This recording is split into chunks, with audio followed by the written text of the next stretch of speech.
Your body knows what brings joy and pleasure. It always has. From birth, you are wired to experience life through touch, taste, sight, sound, and smell.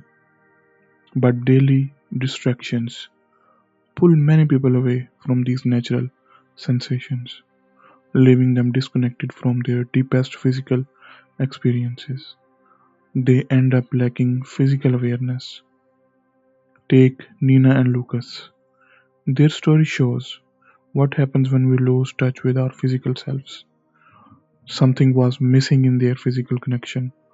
Lucas spent his days trading energy markets, staring at six screens of flickering numbers, barely moving except to take keys and click mice. Over time, he started looking down or away during intimate moments with Nina. She missed those early days when his eyes would meet hers, full of warmth and desire. Their evenings became separate phone scrolling sessions in the same room. The solution came from an unexpected place. Yes, a rowing boat. Lucas picked up his old hobby again, and something beautiful happened. The water splashing against his oars, his breathing falling into rhythm, the cool morning air, these simple sensations woke up his sleeping senses. Each stroke required his full attention. The catch, the drive, the finish, the recovery. No phones, no screens, just pure moments and presence. As his body came back to life through rowing, his connection with Nina grew stronger too. What does personal body awareness have to do with connection with someone else? Research provides clear answers. The typical office worker can only focus for 11 minutes straight before getting interrupted. After that break, it takes 25 minutes to get back into the zone. No wonder it's hard to switch from a busy workday to an intimate evening. Your brain needs time to slow down and tune in. Consider what happens during a simple touch. Your body releases oxytocin, which scientists call the bonding hormone. This starts a chain reaction of good feelings through dopamine and serotonin, while lowering stress hormones like cortisol. But here is the catch: this only works with true presence. If thoughts drift to tomorrow's meetings during a partner's hug, those chemicals don't flow the same way. Building physical awareness starts small, eating without screens, tasting each bite fully, exercising in silence, just feeling the moments. For Nina and Lucas, these little changes made a big difference. Lucas started looking into Nina's eyes more during conversations. At night, he held her close again, something that had stopped years ago. These simple moments of connection opened the doors to deeper physical intimacy, and this shows how small acts of presence can transform a relationship. Through daily practice of sensory awareness, anyone can rediscover their natural capacity for deep physical connection. The path to deeper intimacy requires more than physical connection. It needs curiosity. Yes, guys, you heard it right. You need curiosity for that. Research shows that passion thrives when couples maintain genuine wonder about each other, even after years or decades together. This quality of attention goes beyond simple interest. It requires an active engagement with your partner's evolving nature. Let's look at Naomi and Richard's story. From the outside, their life seemed perfect: rewarding careers in technology and architecture, a sun filled home in the suburbs, and a stable 12-year marriage. Then, guess what happened? Richard kissed an old colleague at a conference in Seattle. This moment revealed something important. They had stopped exploring each other's worlds. Their carefully structured life has squeezed out essential parts of who they were. Naomi no longer touched her Oil paints her canvases, gathering dust in the garage. Richard stopped planning weekend adventures, his hiking boots untouched for seasons. Their relationship had become another task to check off their list, like paying bills or scheduling dental appointments. During weekly therapy sessions, something unexpected emerged. Both felt surprised and secretly intrigued by Richard's case. Instead of letting this moment break them apart, they used it to rebuild their connection. They started having real conversations about their desires, often lasting late into the night. Together, they created new boundaries that allowed for playful flirtation with others while staying committed to their marriage. These conversations revealed years of unspoken wishes and hidden desires. Here is where science helps explain their experience. Psychologists have found that people feel most engaged when facing challenges just slightly above their current abilities, specifically 4% higher. Think about learning to dance. If the steps feel too easy, you get bored. If you feel too hard, you give up. The same applies to relationships. Some couples try too much too fast, like jumping into extreme experiences without building trust, and retreat in fear. Others stay so comfortable they lose their spark, letting routine replace exploration.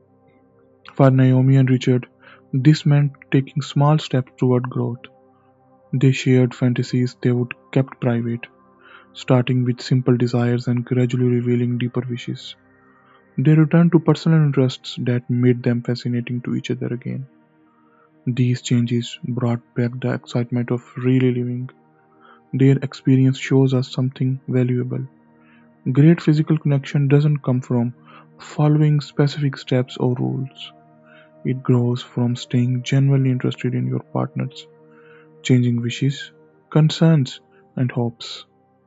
When partners create space for this kind of exploration, they engage in an ongoing experience of discovery together, where each day brings potential for new understanding and deeper connection. Life's major transitions can challenge even the strongest intimate connections. When significant changes arrive, whether through parenthood, health issues, or other circumstances, couples need more than curiosity to maintain their physical bond. They need adaptability. Consider Sydney and Shane's experience after welcoming their first baby. Their previously passionate connection began falling apart in ways they never expected. Shane started experiencing anxiety about his performance in bed, something entirely new for him. Every attempt at intimacy became stressful as he worried about maintaining his erection or finishing too quickly.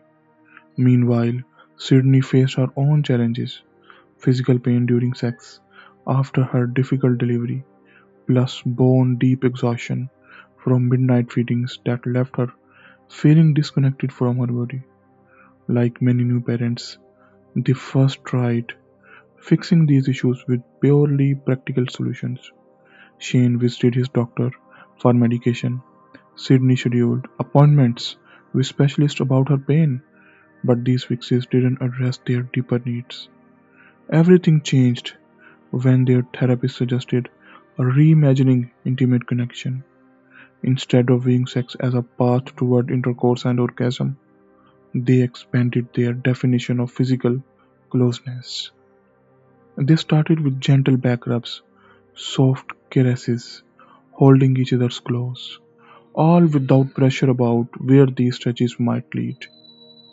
Some evenings focused entirely on Sydney's pleasure, other nights centered on emotional connection through quiet conversations while laying skin to skin. This new approach challenged a common belief about desire, that it must happen spontaneously to be real. Research tells a different story. Research suggests that couples who maintain passionate long term connections often plan their intimate time. Sydney and Shane become setting aside weekly connection hours, but with an important difference. They removed all expectations about what should happen. Sometimes these sessions evolve into sexual activity, other times they spend the hour sharing deep conversations or simply breathing together. The power of this method came from prioritizing pleasure over performance.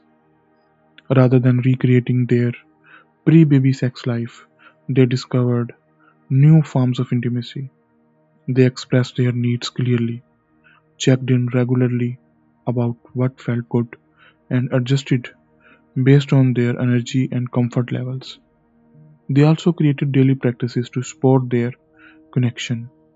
Quiet cuddles before their baby woke up became sacred time.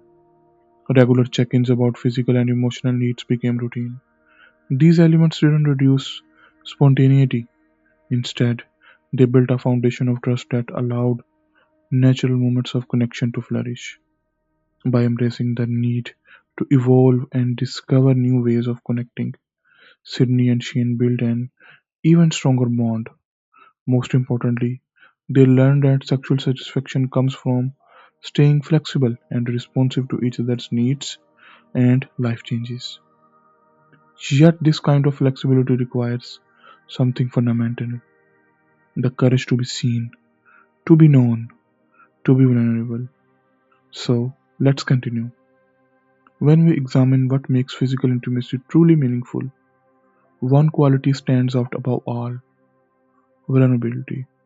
While many view vulnerability as weakness, research shows it forms the foundation of our deepest connections. This truth becomes especially clear in the bedroom, where emotional walls can block physical pressure, no matter how technically perfect the encounter might be. Consider Darius and Iman's story. As a successful energy trader, Darius had mastered emotional control, wearing it like armor. His childhood in a rough neighborhood, marked by an absent father and an overworked mother, taught him that vulnerability meant risking survival. This approach served him well professionally but created invisible walls in his marriage. During intimate moments, his body participated while his emotions stayed locked down. He barely made eye contact with Iman, pulling away quickly after physical release. She felt more like a transaction than a partner, sensing the emotional distance even in their closest moments. Through therapy, they uncovered the roots of this pattern. Darius exhibited sealed off sex, using physical connection for tension release while maintaining emotional distance. Iman yearned for synchrony sex, those moments when emotional and physical intimacy blend, creating deep connection through shared vulnerability. Their path to change began with practicing eye contact during everyday moments. For Darius, looking into Iman's eyes for even 30 seconds felt overwhelming at first, but as he practiced, something unexpected happened. He started connecting with memories of his younger self, the boy who needed to appear tough to survive. He discovered that showing vulnerability to Iman actually created safety rather than danger. This growing sense of security led to a breakthrough, like a rock climber trusting their equipment to move freely. Darius found that feeling emotionally secure allowed him to let go during intimate moments. He stayed present with Iman instead of mentally checking out. He began sharing his fears, wishes, and deepest feelings. Their physical connection transformed as their emotional walls come down. The process unfolded gradually, in layers. It started with small moments of emotional risk, admitting uncertainty or expressing a hidden desire. As each vulnerable moment met with care, their trust deepened. This created an upward spiral. Every time Darius opened up and found support, he felt safer taking the next step. Meanwhile, Iman's patient presence provided the acceptance he needed to keep growing. Their experience revealed something essential about physical intimacy. It flourishes when we bring our whole selves forward, both strong and soft, controlled and surrendered. When couples create space for this range of expression, they discover a depth of connection that goes far beyond physical pleasure. They find what many seek but few achieve: true erotic intimacy built on emotional courage and trust. This kind of vulnerable connection requires practice and patience, yet, as Darius and Iman discovered, the reward extends far beyond the bedroom, enriching every aspect of their partnership with authentic presence and deep understanding. Their story shows how emotional openness lays the foundation for something even deeper, which we will get into the next one. When couples develop the ability to deeply tune in to each other, they transform ordinary physical connection into something extraordinary. Their synchronization goes beyond basic emotional openness. It creates a dynamic of mutual awareness that can turn even simple touches into rich experiences. This is the power of attunement. Sloane and Cameron's story illustrates this power perfectly. As a lawyer and NASA engineer, respectively, they approached their sexual difficulties with analytical minds. They excelled at kissing, their bodies naturally finding rhythm in these moments. But full sexual encounters felt awkward and disconnected. They would read countless books on technique, attended workshops, and practiced all the right moves, yet something vital was missing.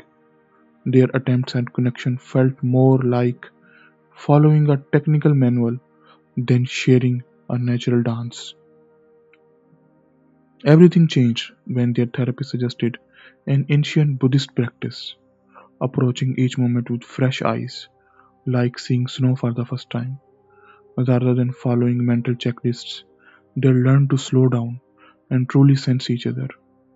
Simple exercises became powerful tools, sitting face to face, feeling heartbeats, matching their breathing.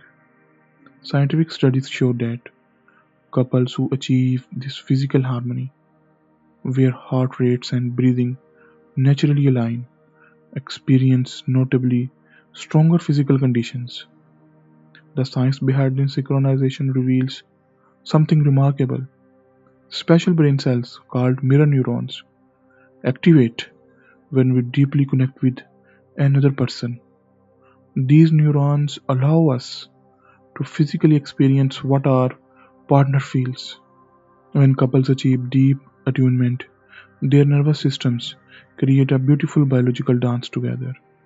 For Sloan and Cameron, reaching this state meant releasing their analytical approach. They stopped planning each move and started trusting their bodies' natural wisdom. Rather than trying to recreate past experiences, they allowed each encounter to develop uniquely. In these moments of natural flow, time seemed to shift, sometimes expanding, sometimes condensing, as they became fully present with each other. This deeper awareness transformed their entire relationship. Throughout the day, they began noticing subtle signals in each other: a change in breathing, a meaningful pause, a slight shift in posture. Small moments carried rich meaning. Their connection grew stronger, not through effort or technique, but through learning to move in natural harmony. Their story reveals a fundamental truth about lasting physical connection. It flourishes not through mastering specific methods, but through a deeper awareness that allows two people to move as one while maintaining their individual essence. When partners reach this level of attunement, they discover that passion emerges naturally from being fully present and exquisitely aware of one another. Alright, guys, that's it for today's discussion. We hope you must have enjoyed it. If you can, please take a little bit of your time out to subscribe our channel and leave us a rating. We would always appreciate your feedback. See you in the next discussion soon.